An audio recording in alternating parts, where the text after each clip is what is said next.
అందరికీ నమస్కారం అండి. వినాయక చవితి పండుగ ప్రత్యేక ప్రసాదంగా మోదకాలు ఎలా చేయాలో ఈ వీడియోలో చూసేద్దాం. మౌల్స్ ఉపయోగించకుండా చేతితోనే మోదకులను ఎలా చేసుకోవాలో ఈ వీడియోలో చూపించడం జరిగింది. వీడియో చివరి వరకు తప్పకుండా మిస్ కాకుండా చూడండి. మోదకాలు చాలా సులభంగా ఎలా చేయాలో చూసే ముందు ఫస్ట్ టైం మన ఛానల్ను చూస్తున్న వారు వెంటనే సబ్స్క్రైబ్ చేసుకోగలరు.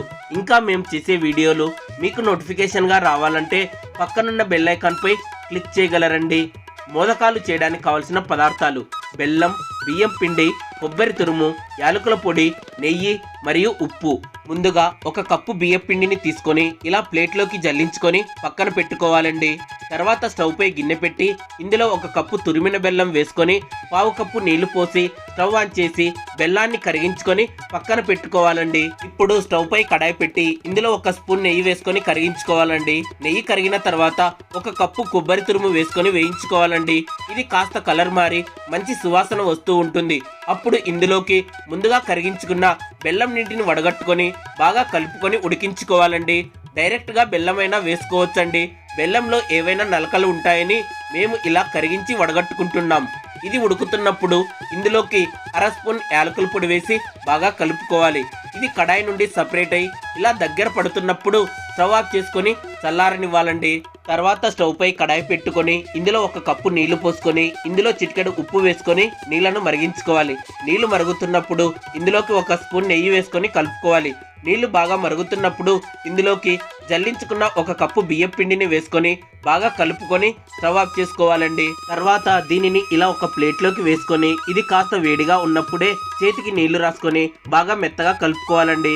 లేదంటే ఒక తడిగుడ్డ సహాయంతో అయినా ఈ పిండిని ఇలా ముద్దలా కలుపుకోవచ్చండి. మనం కలుపుకున్న పిండి ఈ విధంగా సాఫ్ట్గా ఉండాలండి.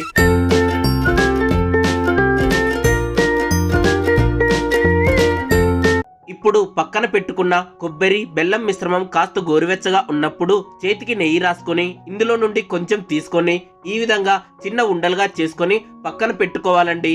ఇదే విధంగా మిగిలిన మిశ్రమంతో కూడా ఇలా ఉండలుగా చేసుకొని పక్కన పెట్టుకోవాలండి.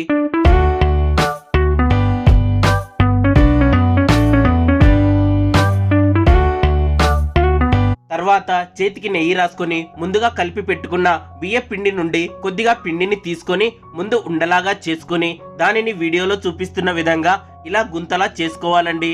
ఇప్పుడు ఇందులో కొబ్బరి బెల్లం ఉండను ఉంచి వీడియోలో చూపిస్తున్న విధంగా ఈ విధంగా చుట్టుకోవాలండి.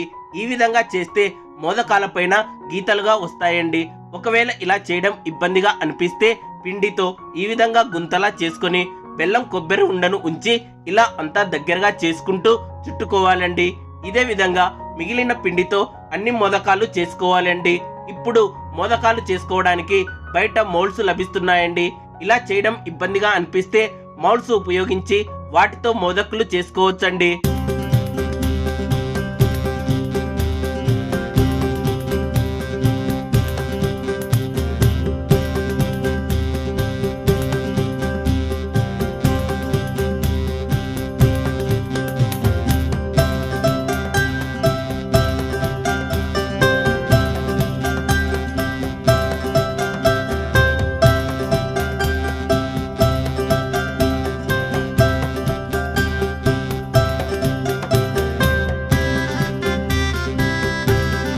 ఇలా మోదకాలు అన్ని చేసుకున్న తర్వాత వీటిని ఆవిరిపై ఉడికించుకోవాలండి. దీనికోసం ఇలా రంధ్రాలున్న ప్లేట్కి నెయ్యి రాసుకొని ముందుగా ఇడ్లీ పాత్రలో కొన్ని నీళ్లు పోసి అవి మరుగుతున్నప్పుడు దానిపై ఈ ప్లేట్ని ఉంచి ఈ ప్లేట్ పై మనం తయారు చేసుకున్న మోదకులను ఉంచి మూత పెట్టి ఒక 10-15 నిమిషాల పాటు సన్నని మంటపై ఆవిరి మీద ఉడికించుకోవాలండి.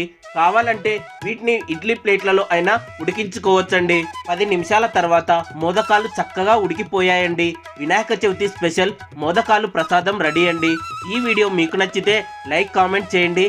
అలాగే మన టేస్టీ విందు ఛానల్ను తప్పకుండా వెంటనే సబ్స్క్రైబ్ చేసుకోగలరు. Thank you.